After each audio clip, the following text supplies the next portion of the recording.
All right. Well, Commissioner Gelder, would you like to kick us off, sir? Thank you, David. I appreciate it. I'd like to start off this evening with a land acknowledgement that the Kitsap Peninsula is home to sovereign Indian nations, namely the Suquamish and Port Gamble Sklallam tribes, and also to welcome everyone to this fourth open house as part of our Port Gamble Forest Heritage Park master planning effort. I appreciate everyone taking the time to be part of the process, to tune in each session along the way. I really appreciate it, even in this time of COVID and Zoom, the flexibility and the tools that we have before us. Breakout rooms, I never knew that could happen on a virtual level, but it definitely, I thought, was a helpful tool that we used in sessions past. So thank you all for being here this evening and look forward to hearing more.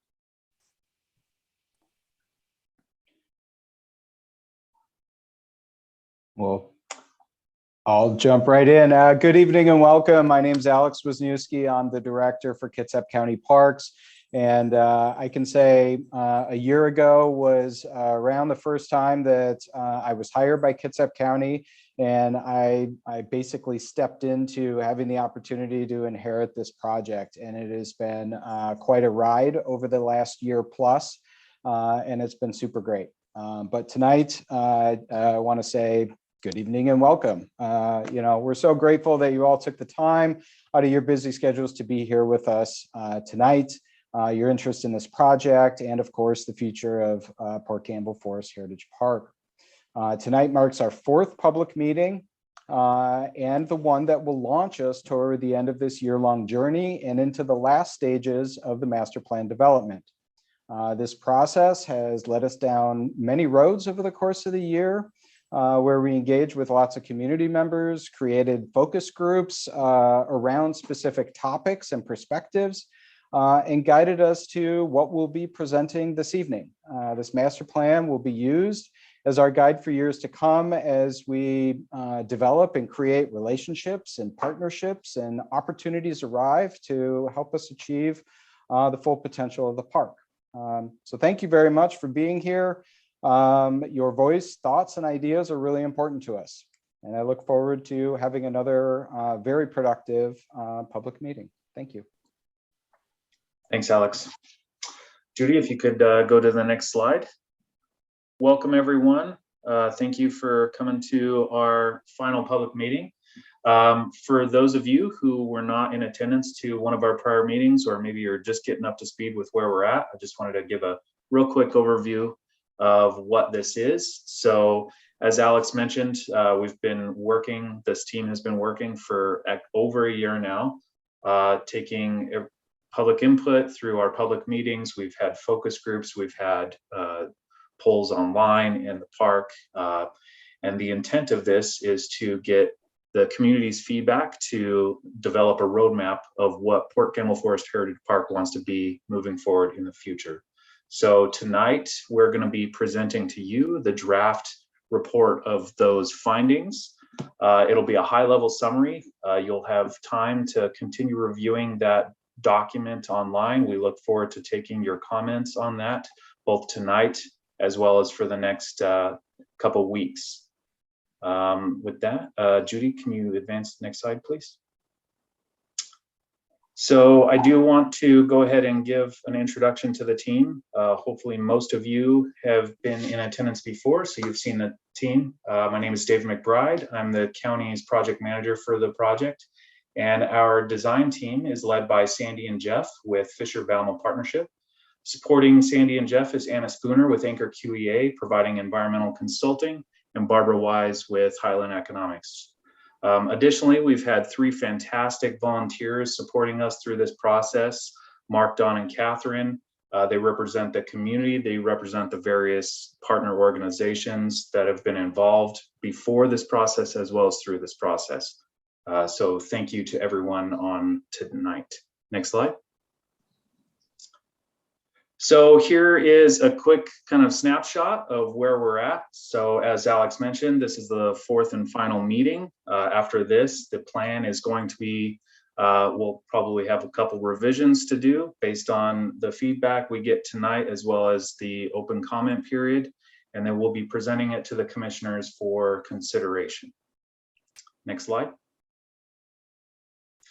So again, high level overview of the master plan. That's the intent tonight, but we really want to leave plenty of time to answer your questions, as well as take your comments. So at the bottom of your screen, you're going to see two boxes. One of them says Q&A, the other one says chat. Tonight, we are not going to be addressing comments per se. However, this is recorded, and we do have a recording of the transcript from both the chat and the Q&A box. Tonight, we want to focus predominantly on answering your questions about the master plan, about the master planning process, and what is going to happen moving forward. So please go ahead and put your questions into the Q&A box. We will attempt to try and answer some of those questions during the presentation, which should take approximately 30 minutes. However, the majority of the time afterwards is going to be dedicated to answering your questions.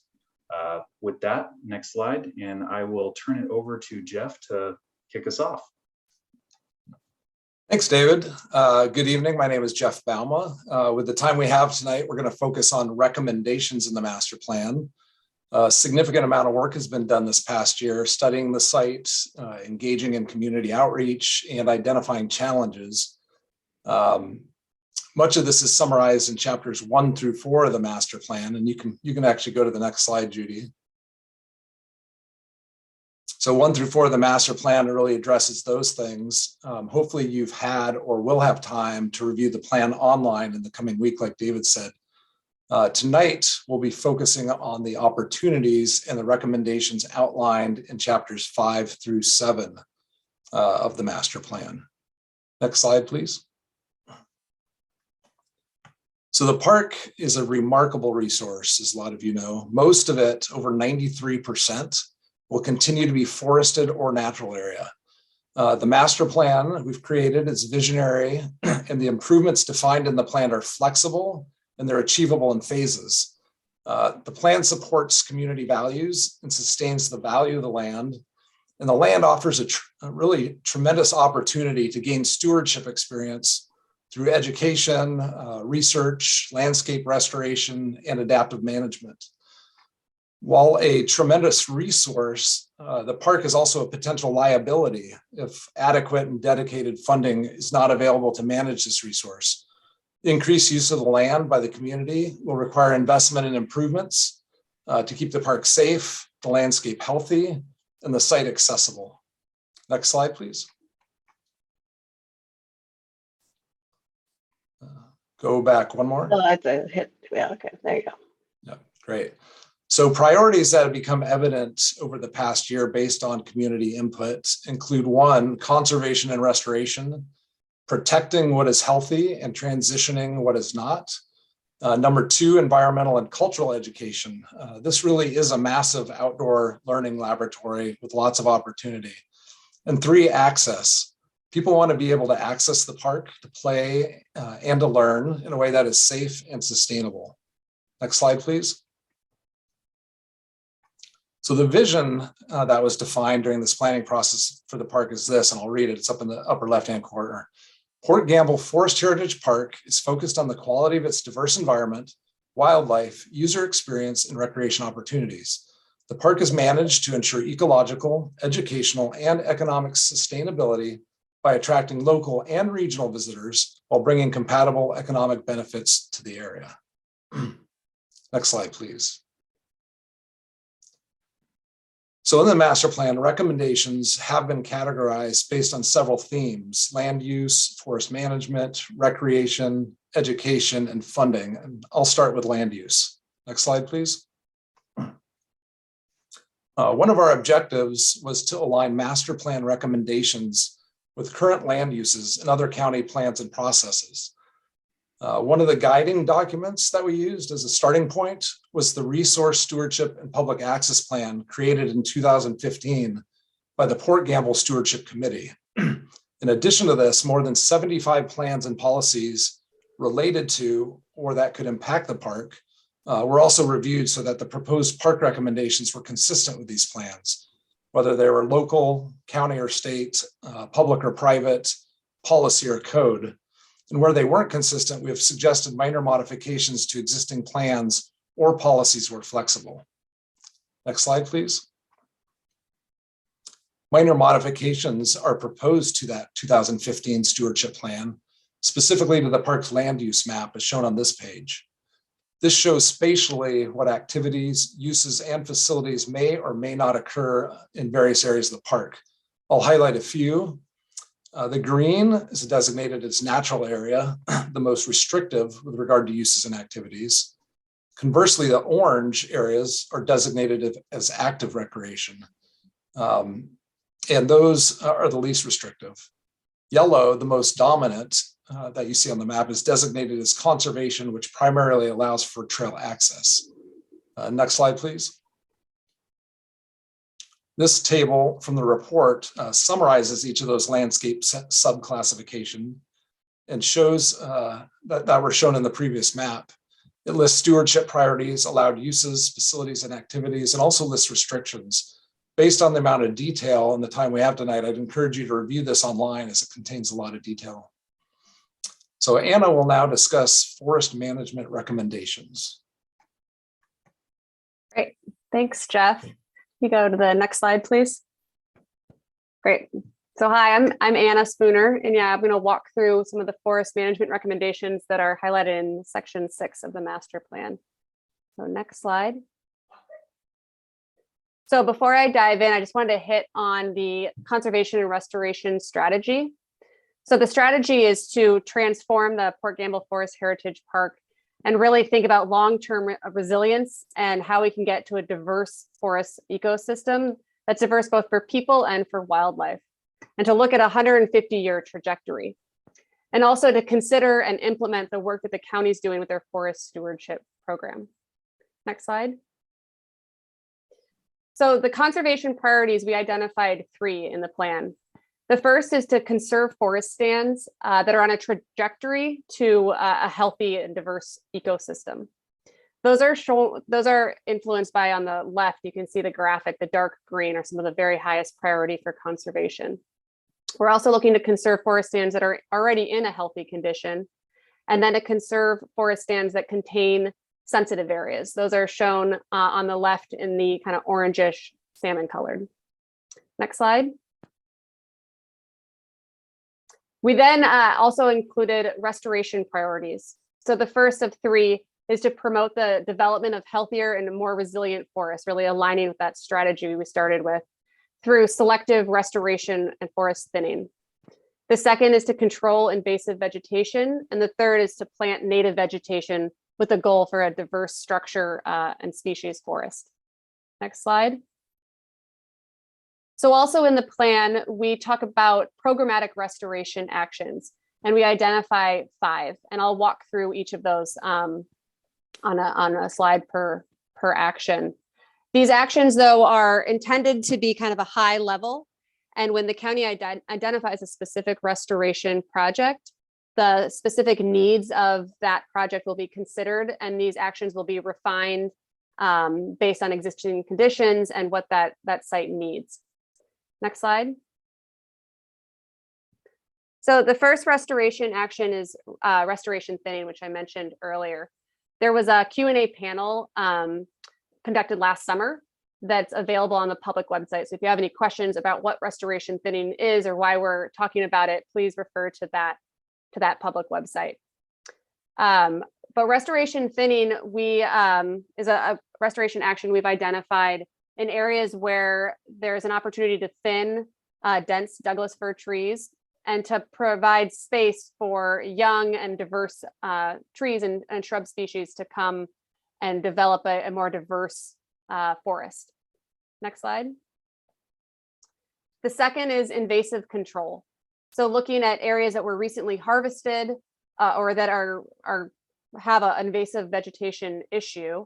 There's quite a seed bank in the area for invasive vegetation, and to conduct invasive removal and then monitor that over time. Next slide. And then to dovetail with invasive control, or sometimes on its own, is native planting. And this is looking for opportunities to diversify the forest through planting of native shrubs, ground covers, and trees, while avoiding impacts to existing vegetation and performing the work in such a way to ensure survivorship over time. Next slide.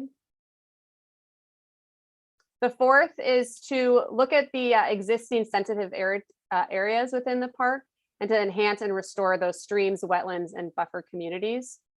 The intent here is to protect water quality, to enhance habitat, and to really consider what these specific areas need and define and design restoration actions within them. Next slide.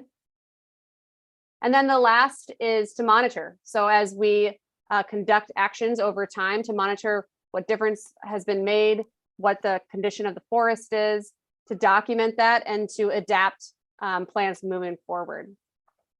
So what I just ran through again is a high level summary of the work done for the master plan about conservation and restoration. And just to reiterate what I said earlier, is that when there is a specific project on the table, we would look at these actions and refine and define them based on existing conditions and what a site might need. So now I'm going to hand it over to Barbara. All right, so we'll now focus on proposed facilities, recreation and education facilities, starting with trails. The master plan outlines a strategy that empowers early phase implementation to influence need, revenue, and capital campaign potential for later phases.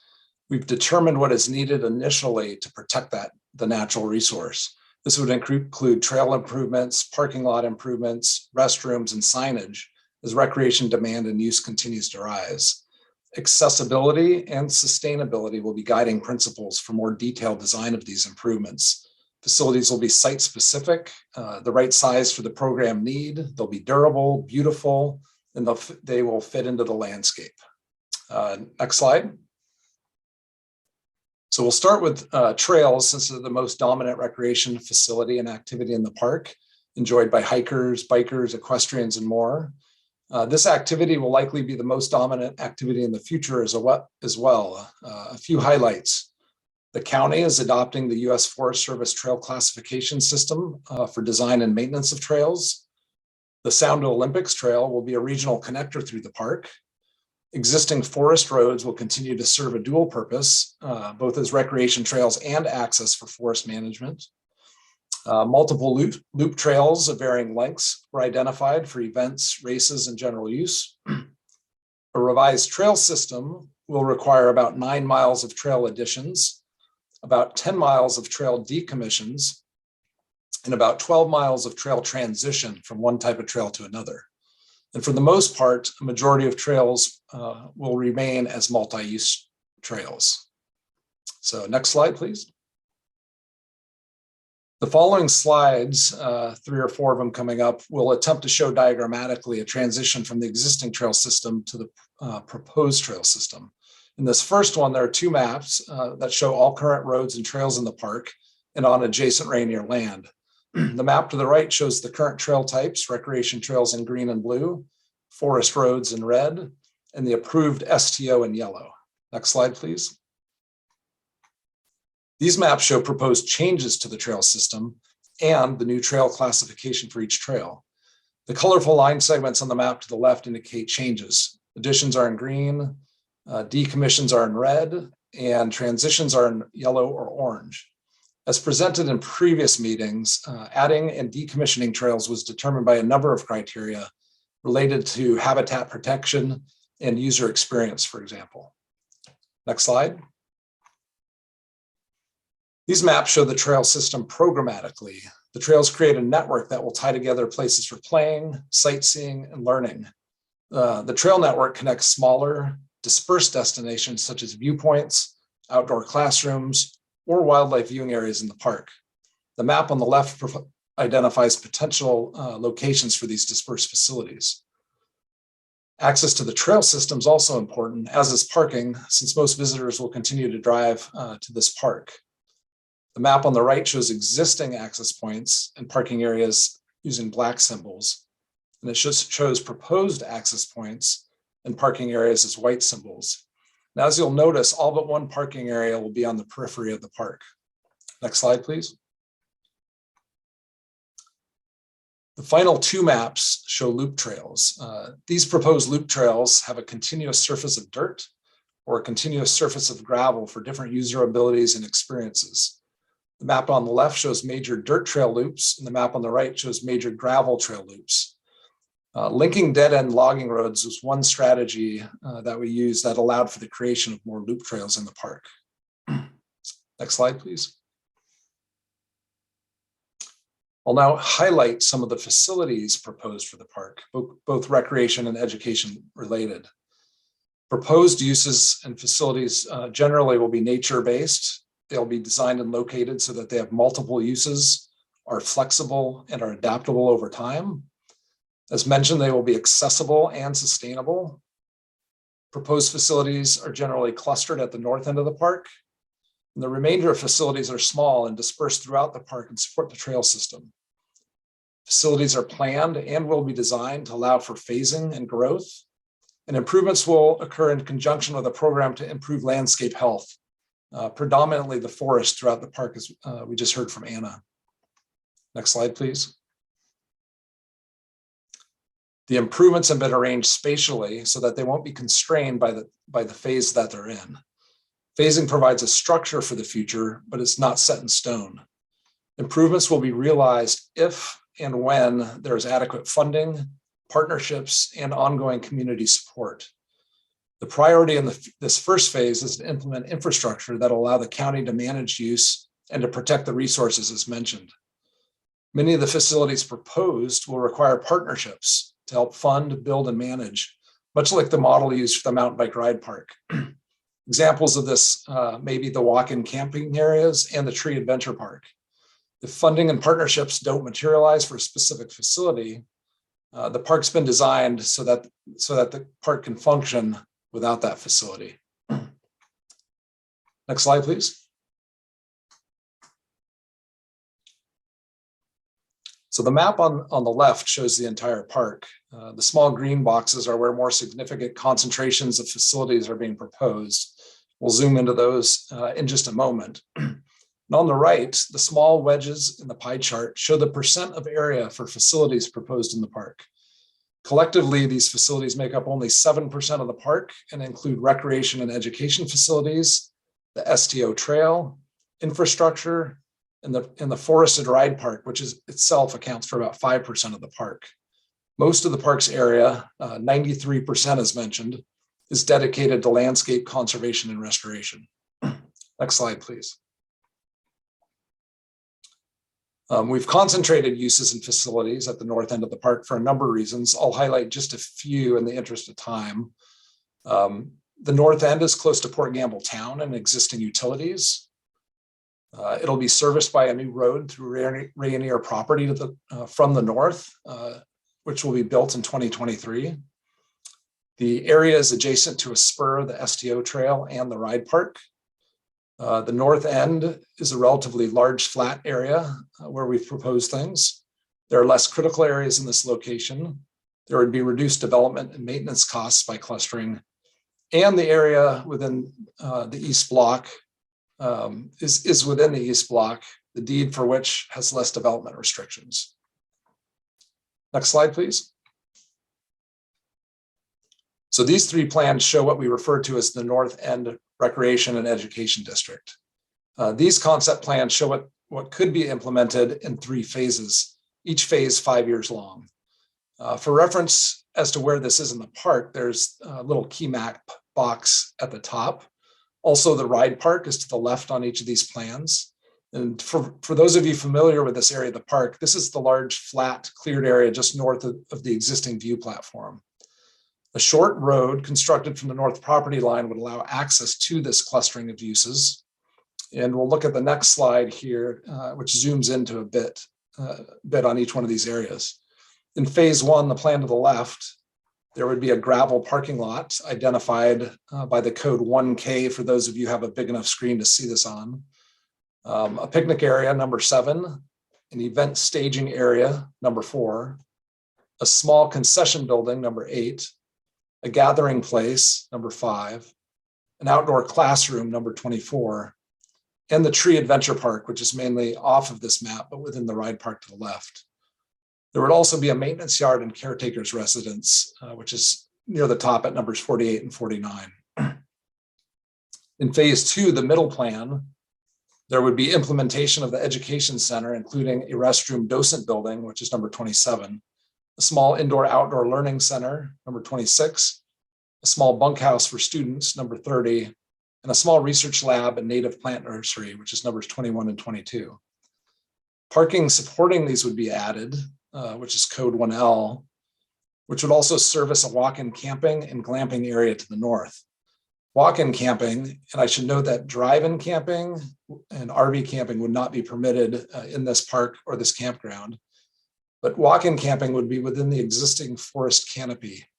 A host campsite is also added. And finally, in phase 3, the last plan, there would be an expansion of the education center facilities, including a multi-use room and kitchenette, number 29, and the addition of a greenhouse and a native plant nursery. Walk-in camping and glamping could also be expanded based on demand and success in first phase.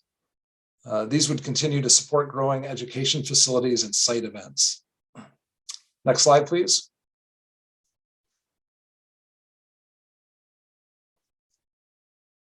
Go back one.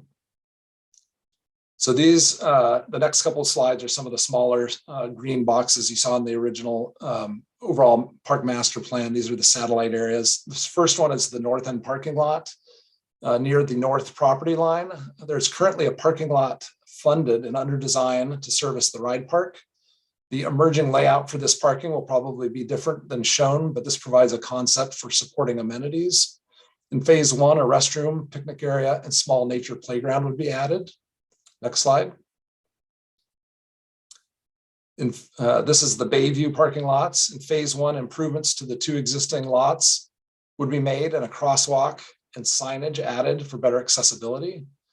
A restroom would also be added. 3 water trail campsites would be identified near the shoreline, and a boater put in for kayaks and canoes improved. In phase 2, the parking lot on the west side would be expanded and a bus turnaround, picnic area, and natural playground added. Next slide, please. For south end parking off of Stottlemyre, a new parking lot with equestrian stalls and amenities has already been funded for this location and is also under design. In phase 1, a restroom and picnic area would be added. And in phase 2, a nature playground would be added. Next slide, please. For these phases, we've developed a budget level cost estimate, including costs for things like forest management actions, education and recreation facilities, including trails and infrastructure. Costs have been broken down into capital or construction costs, often referred to as hard costs. We've also included indirect or soft costs, such as planning, engineering, design, and permitting, and ongoing operations and maintenance costs have also been estimated. With that, I'd like to turn it over to Barbara to discuss potential funding of the ideas that we've presented. Thanks so much, Jeff. Go ahead for the next slide, please. So this slide may look a little familiar to those of you who were able to attend the last public meeting, but I just wanted to review again a little bit about the economic development benefits of the park and the 2 main types of categories that we see. One being from potentially drawing in tourists to the county and who would then spend money at county businesses and benefit the local economy. That's one type, and that's often what people think about when they think about economic development. But we actually think that's a relatively small factor of what the economic development benefit of the park is. We think a much bigger part of that is really the benefit to residents and the quality of life that it brings to both current residents, prospective residents, and people who might want to think about starting a business in Kitsap County. So there's a lot of quality of life benefits of the park, as you all know, and that's a quality of life and an economic development benefit. Next slide, please. So Jeff and Anna talked about a lot of the opportunities of enhancing the park benefits, both from an environmental perspective and also from a recreational perspective. And all of those exciting opportunities have costs, as Jeff just pointed out on the previous slide in the yellow table. both looking at the development costs of all the facilities and the infrastructure and the conservation opportunities, if you added up all those numbers for the hard and soft costs, it was about $37.5 million. And that would be if they were all being developed today, that has no like escalation, thinking about inflation in the future and increasing costs if things are developed in the future. So it's quite a bit of money if all of these phases were to be developed. And then from an operation and maintenance standpoint, phase one is roughly $500,000 a year to operate and maintain. And then if all phases were developed, it'd be about $1 million a year. So it just kind of gives you a sense of the costs. Next slide, please. So in terms of thinking about funding options, we see 4 different buckets of funding. One is public funding through taxes or special districts. That would be county residents paying for the park through this public funding option. Another is donations or grants that could be dedicated to the park, or partnerships with nonprofits or other institutions that can help co-develop and co-maintain facilities. A third option is general park user fees. So that would be like paying to park and use the park. That option was generally viewed as not favorable by those participating in these meetings and other feedback that we received. So that option is not being heavily considered moving forward. The fourth option is facility user fees or concession arrangements at the park. And several of the facilities that Jeff talked about have the potential to be to generate net positive revenues that can help support the park and restoration opportunities. And within the master plan, the specific net revenue potential of each facility is talked about it in detail. So if you're interested in that, you can look at the master plan. Next slide, please, Jeff. So in terms of recommendations, Jeff talked about how the park would be developed in phases as funding is procured. So it's a really important thing to keep in mind in thinking about those big dollars in terms of funding requirements. It's not all needed at once, and it can really occur over time when the park has been planned as such. So the general recommendation is really to pursue all the funding strategies with the exception of the general user fees to make sure that accessibility is really maintained by all. But all of the other 3 funding strategies have the potential to be key dollar sources. And then finally, I think there was a question in the Q&A early on about how there would be funding for ongoing operations and maintenance. And we see the taxing mechanism as being really important for that. So things like grants and donations are often targeted for specific development or specific restoration opportunities and aren't necessarily, and usually are not available sort of over the long term for operating and maintenance. So for that sustainable long-term funding, we think the taxing mechanism, the public taxing mechanism is really important. So I think that's all my slides, I think. Thank you so much.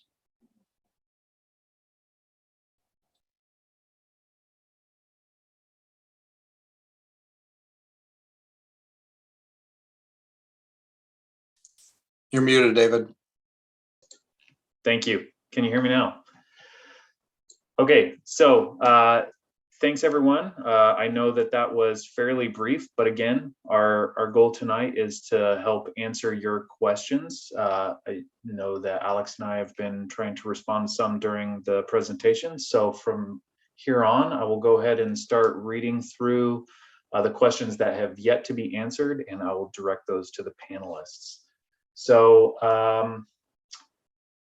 I'm just going to go in chronological order here. The first question I have that has not been answered yet says, how does the master plan address habitat restoration and connectivity? And maybe Anna, you can elaborate on this a little bit more. Sure. Thanks, David. So how does the plan consider restoration and habitat connectivity? I think I walked through the priorities that we set with the restoration in mind. So looking at areas that are on a trajectory to healthy forests, that was conservation. Looking for areas that are in need of restoration action to get onto that trajectory to a healthy forest, and considering things like restoration thinning, invasive control, or invasive removal, and native planting as key restoration actions. the work that we did in order to inform that conservation and restoration work that's summarized in section 6 really built upon an inventory and analysis of the park to identify those opportunities and potential constraints, and work together with Jeff and the team on the overall design of the master plan to make sure that the proposed land use classifications and proposed recreation really is compatible with restoration, knowing that there's a long-term goal, thinking about what our grandkids generation will be able to experience at the park through restoration and conservation activities. And again, it was a high level approach, knowing that once you actually have a specific project within Port Gamble Forest Heritage Park, that you then need to fine tune it to the site specific issues and what the goals of a site specific project would be for restoration. Great, thank you, Anna. Okay, so this next question might be a little tough to answer, and we can always provide additional information later. As I understand it, the STO is part of the county's non-motorized transportation plan. Could you please explain the larger picture of this county transportation plan and the reason that such a major segment of it is being put into this particular park? How is that transportation plan helping Kitsap County residents reach other parks and businesses throughout the county? How does the STO connect with other Kitsap County public transportation options to build out a county non-motorized and public transportation plan that serves the whole county? So I do just want to comment a little bit, and then I'll ask Alex if you have any further comments. So folks do know, we have considered public transportation options in the master plan. So you will see that there will be some language discussing the use of Kitsap County Transit, as well as we've reached out to Jefferson Transit and looked at their routes. So public access to this park has been greatly considered. Regarding the STO specifically, that is captured within the plan. However, that is a public works project, so it is not under the Parks Department. As far as the overall non-motorized transportation plan, I can't really say too much on that tonight, so I might have to respond further later on that. Alex, do you have anything else to add to that? Not a ton, thanks, David. You're right. The county's non-motorized transportation plan is much larger than, obviously the STO is just a small component of it. The non-motorized transportation plan, it encompasses the entire county, also includes bike lanes and sidewalks and ADA curb cuts and all sorts of stuff like that to try and create an interconnected community. And the STO in the northern part of the county was really, a concept that came up probably over a decade ago at this point, certainly predates my time, but was really looking at a way to connect, and the way that it's drawn out comes from the ferry terminal at Bainbridge and the ferry terminal at Kingston, and comes together and connects a variety of our parks, and Port Gamble included in that, on its eventual way to the Hood Canal Bridge, where it will cross and connect in with another regional trail on the other side. So that's about my level of understanding of the STO concept, where it grew from, and why it lives within the park's plan. And it is, a way to bring people into the park and to provide an accessible way to experience it. Thank you. Could I add 2 comments to that, David, briefly? Sure, go for it. Yeah. One, just to point out, and most of you probably already know, that a trail feasibility study was done in 2018 from the south end of the park to the north end, from Stottlemyre basically up to Port Gamble town. And then second of all, a feasibility study is just starting to identify routes, or a route for the STO, generally from Kingston to Port Gamble to this park. And that's starting up through Public Works right now. So it'd be great for people to track that project and get involved in that project. There'll be plenty of public outreach related to identifying that route as well. Great, thanks, Jeff. Okay, and just a reminder to folks, I will be focusing on questions. If you do have comments without a specific question, please go ahead and post those in the regular chat box. Next question says, please explain how the Port Gamble Forest Heritage Park Master Plan connects with the county's Growth Management Act plan. Is our priority to be attracting visitors from the Seattle area to our county to serve the longtime residents of the county with well-managed growth and park access, attracting new people to live in Kitsap County? How is this balance being attended to in the Port Gamble Forest Heritage Park Master Plan? Jeff, do you want to take a stab at that? Yeah, I don't think a specific goal or strategy was to define how many out of county residents we were trying to attract versus providing an amenity for those who lived in the county. But based on the size of the park and the mountain bike ride park already being a potential regional destination, as well as Port Gamble town, and there's a lot of symbiosis potentially between what's going to happen in the town and at the park, it's going to draw residents both from the county and outside of the county. For a long time, the county was considered a gateway to the Olympic Peninsula. And I think now people are realizing they don't have to go quite as far and that they can come over to Kitsap County to recreate as well. So those people are coming, and we want to provide opportunities for that recreation growth to happen in a smart way to protect the resource. Thanks. Next question. I'm concerned with the large number of multi-use trails and very small number of pedestrian-only trails. People want quiet and slow-paced space, possibly to explore nature, meditate, and really take the time to be in nature, especially considering the questionnaire from the initial meeting. Will this be considered? I think Jeff and Alex, you might both have some comments on that. I could start off on that. During our outreach, a majority of people we talked to wanted trails to remain multiple use, although they did have a concern about growing usage of the trails and in the future and what's going to be done about potential conflicts. I think that the revised trail system will help to address some of that. I think signage will play a role in that. And I think education of park users will also help in that. We have identified a few class 2 trails as pedestrian only, but trail management and use will have to be something that's kept track of, monitored, and adaptively managed over time, so that if there are sections that have more conflicts, that we can look for solutions for that.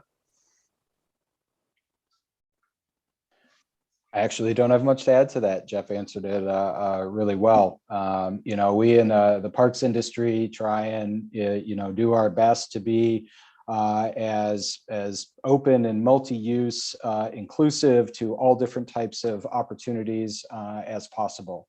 And so when we do have conflicts, whether that's user conflicts or it's even conflicts by user type and the environment in which that user activity might be happening, we certainly lean on management practices to try and right size or amend those issues, and that will be an ongoing management component of taking care of the park as well as other parks that we have too. So as Jeff said, we do have some specific trails that are currently in the plan dedicated to pedestrian use, and that is the targeted activity. The rest is intended to remain multi-use. Thank you. And I think this ties into that question pretty well. As president of the Kitsap Audubon Society and a longtime user of assistive devices, I am, as is the whole of the board, concerned about ongoing planning and development of an accessible park. I would like to suggest that a disability advisory committee remain in place. Would that be possible? I think, Jeff, if you want to maybe touch a little bit first on kind of what effort we have put into the plan for this, and then I suppose maybe I and Alex can comment on moving forward. Yeah, so as part of this process, we did have an accessibility advisory group that we met with a couple times. We shared trail plans and site plans with, and really appreciated your input. The STO being an accessible trail throughout the spine of the park will provide lots of opportunities for people of all abilities to access different features. With a new road being constructed by Rainier up to the ride park in 2023, and then a potential extension of that road into the North End Recreation and Education District I talked about, that will really be a launching point for those with assisted devices to get from parking lots there to the STO trail, and then disperse along the ridge to different areas of the park. So I think it's an exciting opportunity. I really like the idea of continuing with the accessibility advisory group for this park and all parks for that matter in Kitsap County. Yep, and on that note, I think maybe Alex, you can elaborate a little further. You know, the master plan is a fairly early planning document, and there will still need to be additional planning and design effort for any development moving forward. So I think engagement strategies like this will be definitely important for future phases of the park. Yeah, absolutely. Wholly agree. And just to kind of expand on that, you know, creating a disability advisory committee or some sort of, you know, focus group like that, I think it's a fantastic idea. Personally, I would love to see that expanded outside of, you know, just the bounds of this park, but maybe to, you know, assist the department in looking at our entire park system across the county. We do have a mechanism where we might be able to implement this. I'll go real quick because I'm getting a little off topic here.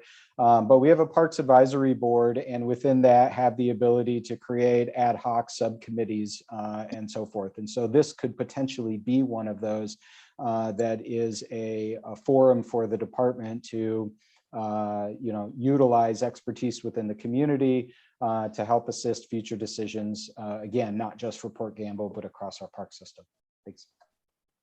Thanks. Okay, next question, is Rainier required to replant trees in harvested areas? I've heard they've promised to replant non-monoculture selection of trees. I'm assuming at their cost. Is this true? I do want to comment on that really quick, and I might ask Anna if you have additional information.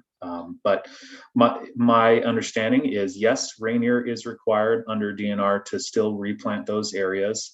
However, I do not know of a formal agreement in place that requires them to replant non-monoculture selection of trees. I think there's an opportunity in future harvest plans to consider that.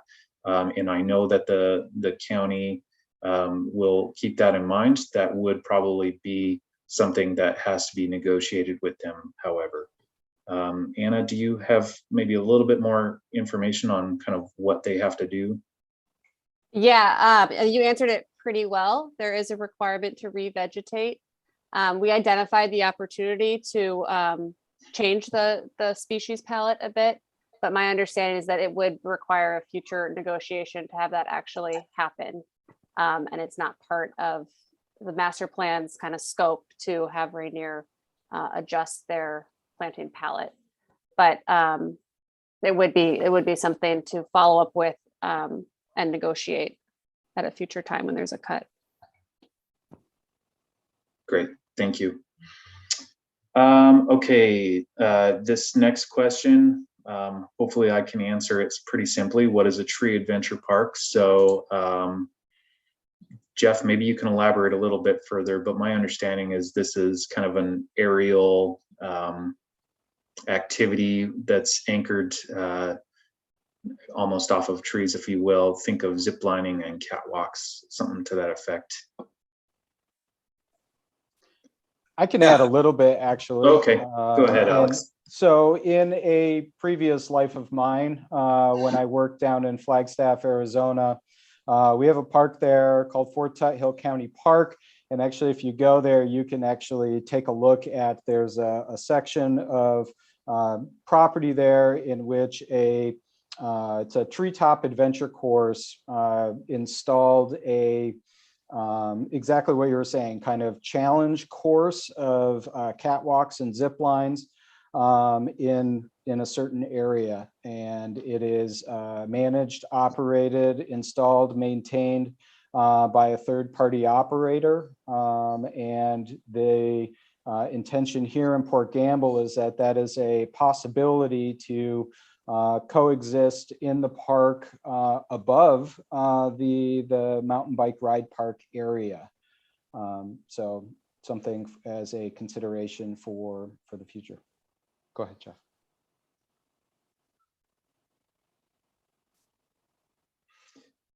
Alrighty. So we did have a question. It looked like maybe Sandy was trying to answer. These maps are hard to see online. Where can we see a hard copy of these maps? Sandy, did you have a comment on that specifically, or? No, both Rob and I have typed the address of the website in, which Okay. is what I was trying to do. www.portgambleforest.com, and I put that in the chat. Great. You can see Thank you the very whole much. master plan. Okay.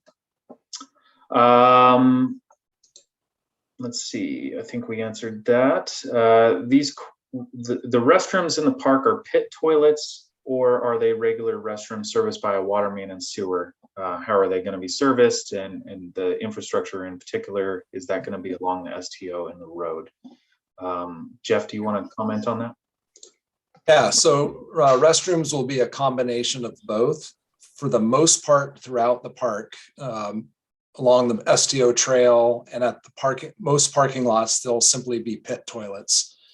For the North End Recreation Education District, the Education Center and the Research Lab and the caretaker or ranger's house would have flush toilets. So there would be a need to run utilities along the STO or the new road to that area into the north end of the park.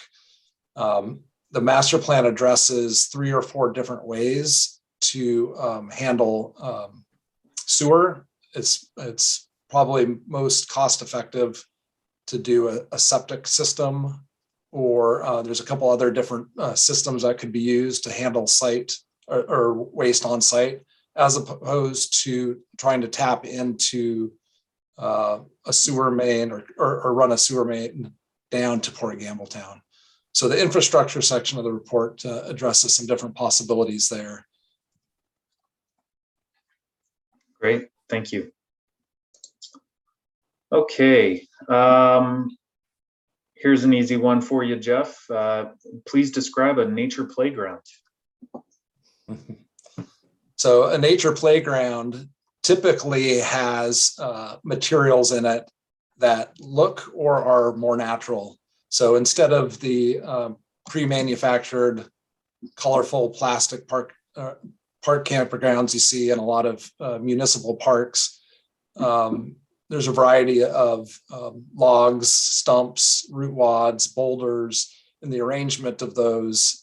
It's becoming more and more popular as a type of playground. So it fits into the context of the forest and the land much more appropriately. There's even playground companies now making play structures with timber and logs and things like that. That is a little bit more natural in both form and material. So that was the intention for any playground within this particular park. Thanks. So we have a question asking if bike and camping would be allowed. I think that might be a policy decision that still has yet to be determined, but I think it might be in keeping with the intent of that facility. Alex, do you have anything to add to that? I think ultimately it's going to depend on the purpose of a campground, if and when one goes in, and what it is for. We have, talked about that camping facility potentially only being associated and supplementing the education and research component of the park. If that is where we end up based on funding opportunities and relationships and partnerships that are developed, then likely not.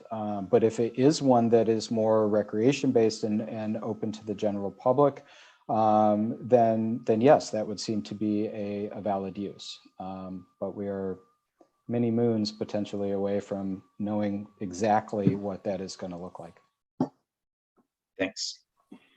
So I've got a couple questions here regarding safety and security within the park. And there was a similar question that I responded to during the presentation, but I'm going to go ahead and read this again. So, will security be addressed? My automobile was broken into while parked at the trailhead at Port Campbell Road.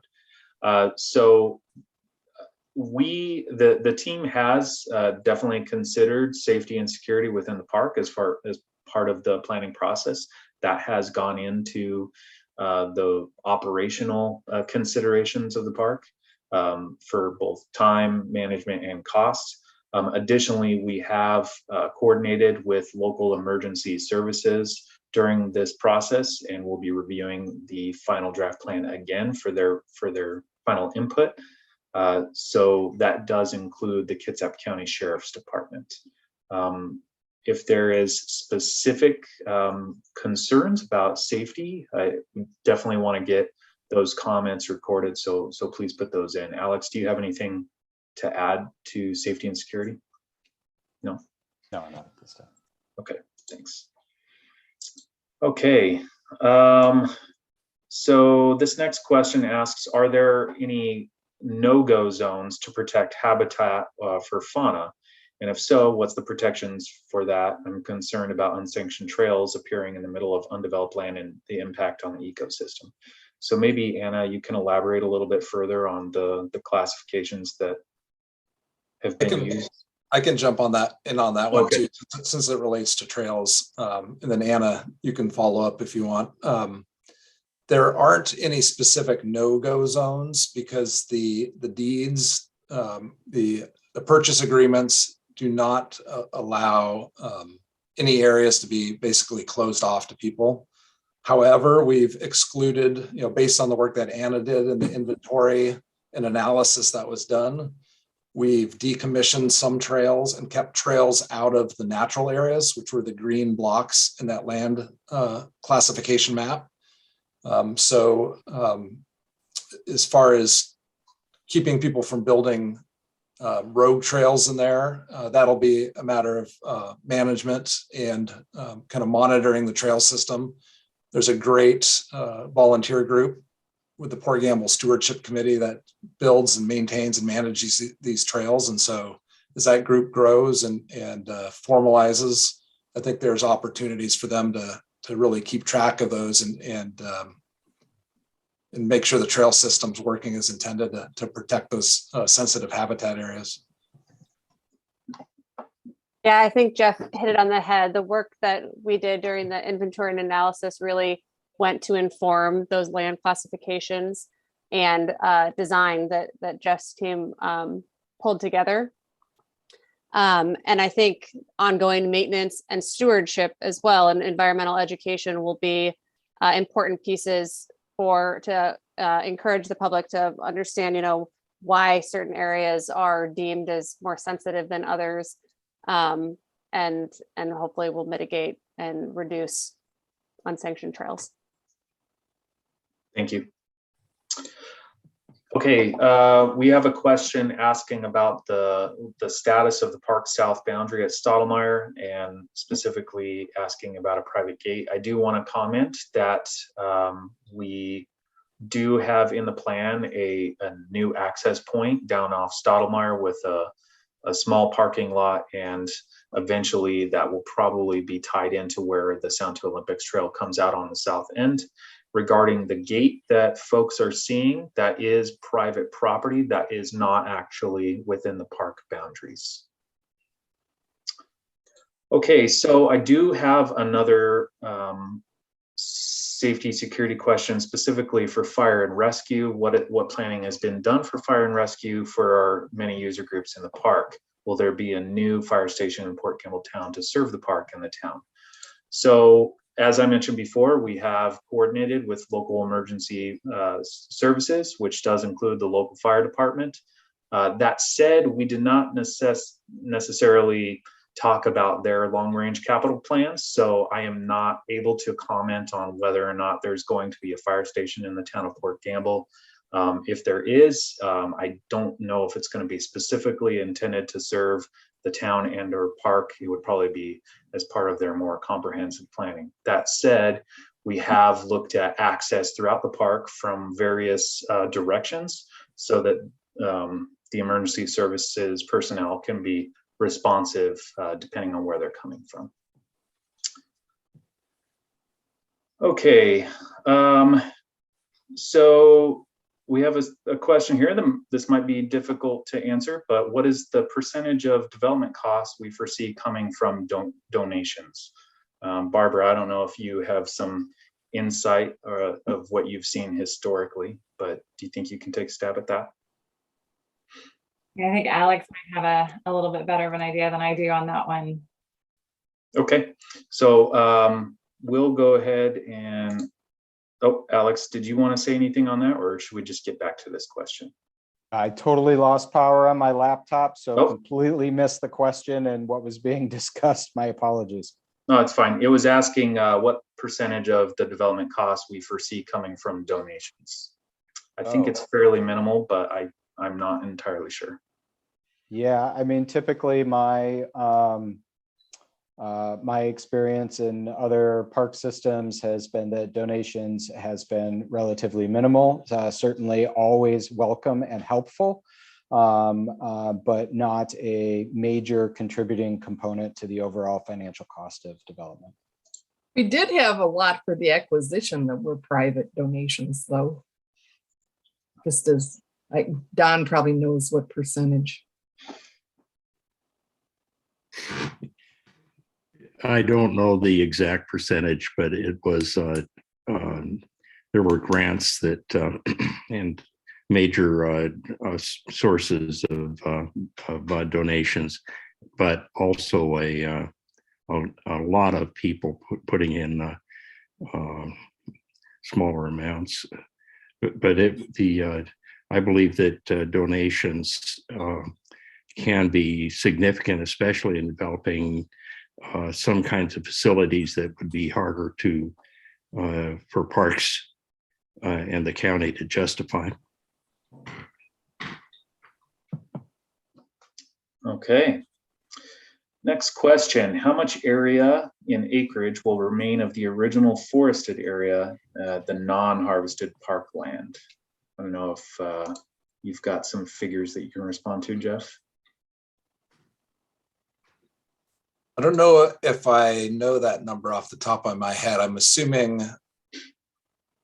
they're referring to acreage that's not going to be harvested, you know, assuming that none of the timber rights are purchased by recent community buyback campaigns. I think that the shoreline block was the only in the ride park, or the only areas where the land and the forest was purchased. But I don't have the percentages or the acreages on those. A good portion of the park would be harvested up until the year 2042, if the timber rights aren't bought back. Thanks. Okay, Jeff, if this is pretty extensive, we don't need to get into it, but are you able to list what trails are proposed to be decommissioned in the park?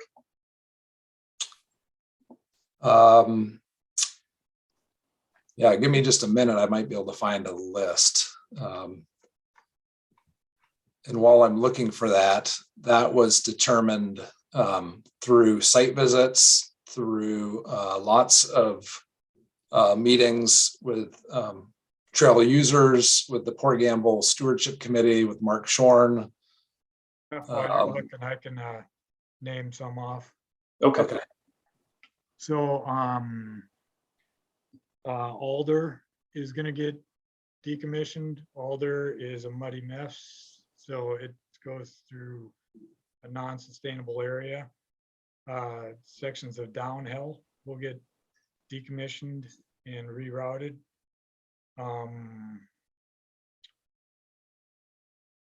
Part of Mordor will get decommissioned. Maggie's Rock is decommissioned. It's ones on the top of my head. Okay. Thank you. I think that's helpful. And again, you should be able to see a little bit more detail on the actual document itself posted on the website.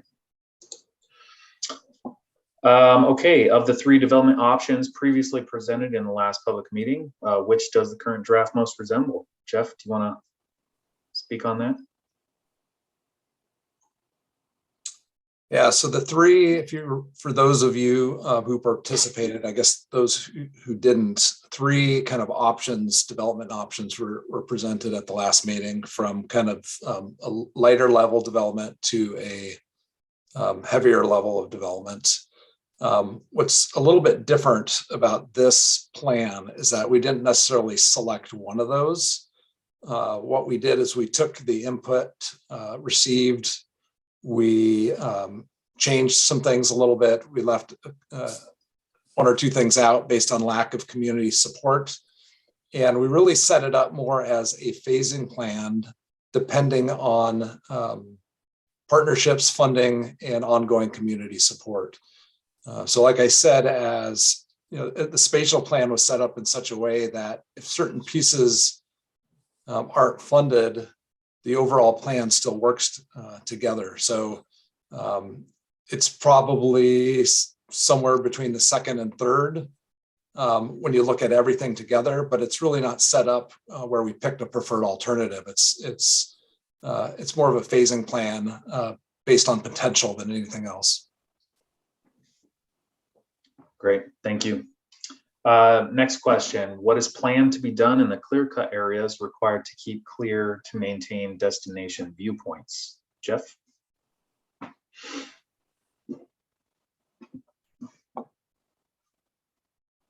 Sorry, I was fumbling with my mute button.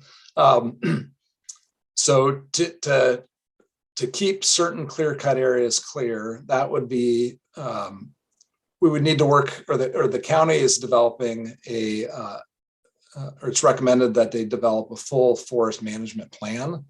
That includes thinning of existing and future planted forest tracts. And so as part of that plan spatially, those view corridors will have to be defined, and trees in those areas thinned more frequently, and also a plan developed to determine what goes in their place, whether it's a pollinator meadow or something else that could serve multiple functions, whether it be fire break, view corridor, or a different habitat type, such as a pollinator meadow. I could just add to that I did quite an extensive review of the Forest Practice Act. And because this is not going to stay in forestry, it is possible to do alternative restoration plans, both of the species and the land cover. And we do put that in as a recommendation to be worked on. So it is possible. And I think Jeff mentioned this, but just to reiterate, the places where we've showed the most intensity of development are areas that have recently been clear cut. Those areas are being planted with a monoculture of Doug fir, but they'll be pretty small trees and they could be relocated or removed. They're Thanks, also Sandra. probably being planted at a density greater than what would actually create a healthy and sustainable forest. But the Practice Act does allow for alternative restorations and land covers. Okay. So I have a couple questions here regarding costs, specifically maintenance costs. So I don't know if Jeff and Barbara, we have some numbers handy. If not, we can respond to these later. But one question is asking about the current costs for maintenance, and the other is a little bit more specific, asking about the annual cost moving forward for forest restoration activities. One thing that's important to realize is right now, a lot of the maintenance is being done by the timber companies. So they maintain the roads, the culverts, the noxious weeds, and the replanting. But I think, Jeff, they did share some of those costs with us, didn't they? Yep. Yeah, and I don't have those handy, but looking Okay. at the cost estimate table, the O&M costs for resource management range from about $368,000 a year in phase one, and then based on escalation and other factors, by the time you get out to the end of phase three, which is 15 years out, it's $613,000. So it ranges from $368,000 to $613,000 a year for resource management. Those are high or budget level estimates that I think can be refined internally by the county forester in conjunction with the forest management plan that needs to be developed for the entire park. But as the timber harvesting ends, the county takes on an increasing proportion and ultimately all of that maintenance. Which is important to understand why there is some interest on the county's part to figure out some way to generate revenue, whether it's activities within the park or the creation of a taxing district. Thanks, Sandy. And we can, I can note that, you can dig in a little bit more on the draft document, but we'll go ahead and respond later on current maintenance cost. Okay, so I do have a quick question here regarding the comment period. So just so that everyone knows, after today, there will be a comment box posted on the project website, and that'll be open through the end of next week, March 18th. So please use it as necessary to provide your feedback after reviewing the draft document.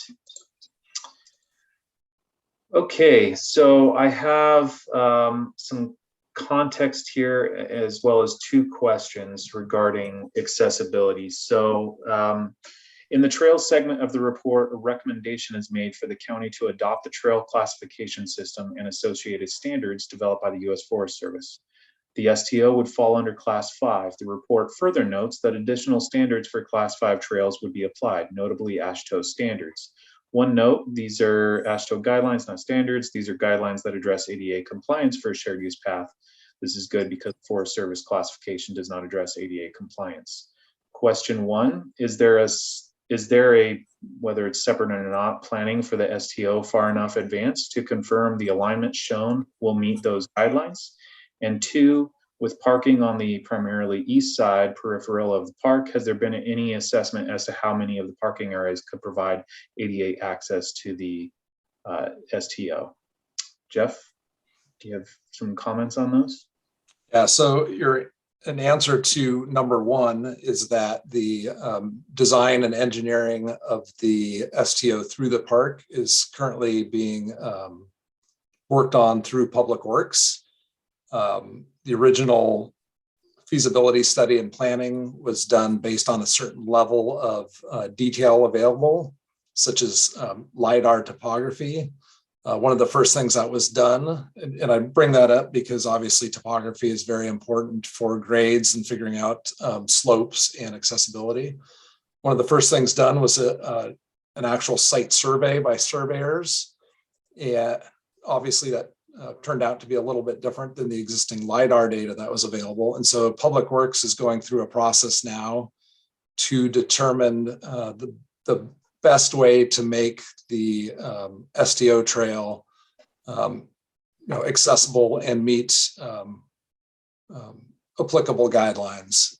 They're also working closely with WashDOT special programs, who manages and defines what the appropriate accessibility levels are based on site conditions. So that planning or that design process is ongoing within the park. The answer to your second question, what was the second question again? I'm sorry, I forgot. With parking on the primarily east side periphery, has there been an assessment as to how many of the parking areas could provide ADA access to the STO? Yeah, so the intention would be that the new parking lot at Bayview on the east-hand side would have a spur to the STO trail, so that there would be accessibility from that lot. There's also a new parking lot down at Stottlemyre at the south end that would also have accessible connection to the STO at the south end. And then obviously both parking lots at the north end that are proposed would have connection. So four directly. Great, thank you. And there is another question a little further down that relates to this. So it's asking if the plan allows for adjustments in the alignment to meet guidelines. If our plan does, I believe. That's a good question. I don't know if we specifically say that in the plan, but a sentence could be added in the final draft. But that there is some flexibility, I think, in that. So yes. Thanks. Okay, where in the master plan is there a process outlined how future decisions will be made for the park? Also, where does the master plan outline how all park users can continue to be informed about upcoming decisions and be given opportunities to have a voice in the decision-making process? Alex, do you want to touch on this? Sure. I mean, in large part of the, kind of future development of the park, whether that is the trail component or, new parking lots and, the ride park or the other things too, this plan and the public engagement that has come through this venue to produce this guiding document for us has in large part been based on the engagement with the community and the responses that we've received about folks saying what they want to see and participate in at the park. And so as we move forward towards phase one, phase two, and creating partnerships and adding elements into the park, it will in very large part be premised on this plan, which was based on the public engagement and community input. Of course, as time goes on, we are going to want to review this plan with our community, with the public, and update it as need be. We want to make sure also that what we're doing in the park remains relevant and desired by the community. And so while it's a guiding document, it is not set in stone. And so we will have kind of a circular review process in which we are having this constant back and forth engagement with the community as we come forth with whatever the next phase is in the park. And so there's always going to be an opportunity for community engagement as these particular park projects become available. Additionally, there are other ways to engage with the Parks Department. For this park specifically, we have a dedicated volunteer stewardship group that not only assists with groundwork and maintenance and other fantastic things that they do in the park, but also provides feedback back to the department, and they are an in-between with the community and the department for how we to help inform us and how we manage the park itself. And the Park Advisory Board is another mechanism too. That one is much more broad than just the park, but it, engages the greater Kitsap community for management of the entire park system. So a couple different ways to stay engaged. And as the plan moves from plan into kind of the phased development components, there will be opportunity for public engagement as well. Thanks. Okay, so this next question says there's mention of thinning forests in the plan. Would this be predicated on acquiring timber rights? I think the answer is actually in general, no, not necessarily. Obviously, the county cannot do any thinning practices for those timber stands that are still retained by Rainier, but maybe Anna, you can elaborate a little bit further on that recommendation for future practice. Yeah, I think that you're right, David, that for lands that are still, the timber rights are owned by Rainier, there's less the county can do, but there is a lot of work that the county has been doing and can continue to do in areas like the shoreline tract, where there's active restoration practices going on. Thanks. Okay, how did you calculate the amount of future parking needed? The existing lots are near capacity and the planned visits are going to grow exponentially. Jeff, can you comment on our parking a little bit? Yeah, so parking counts weren't calculated in any scientific manner. I think it was basically looking to see where parking was viable based on the inventory that was done, and looking at the facilities that were proposed, potential use for those facilities over time, and then creating several dispersed lots over the course of the 3 phases, so that as certain parking lots started to fill, then the county could look at developing these additional lots. So, yep.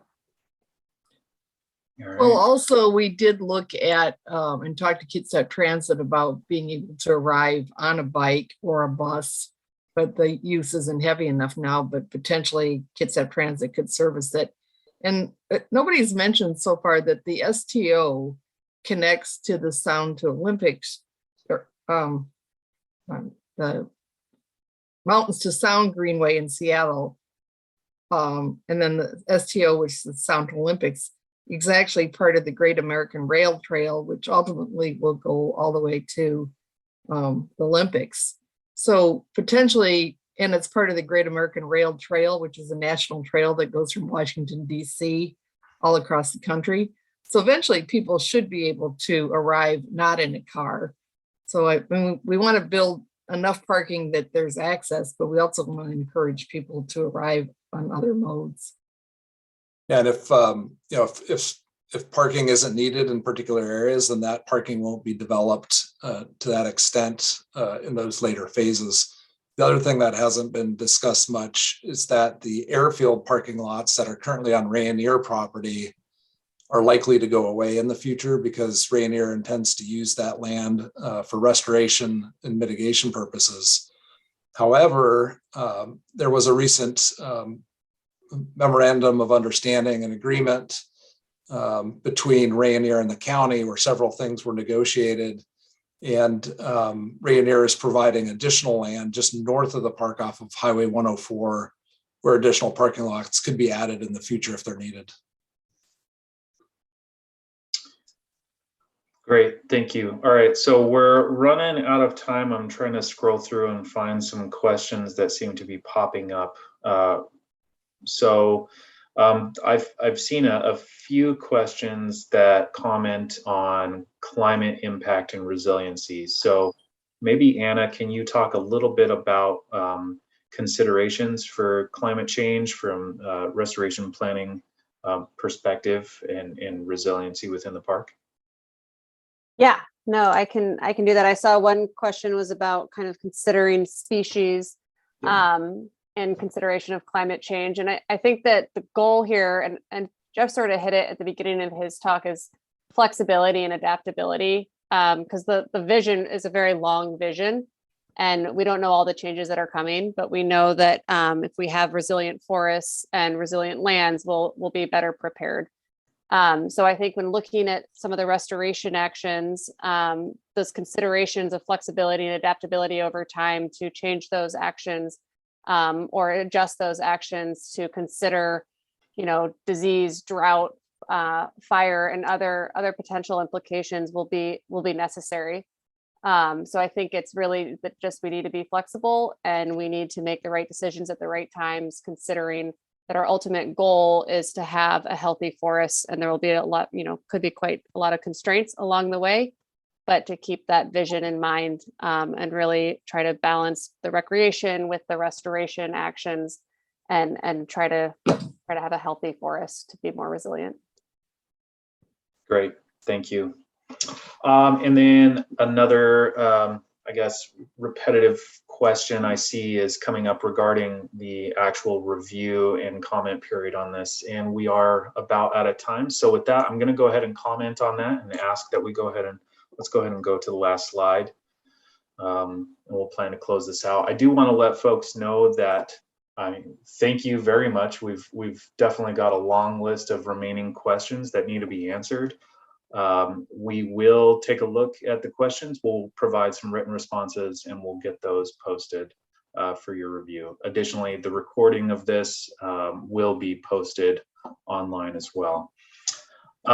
So as I mentioned before, the draft plan has been up since last week for public review. Please take a look at that.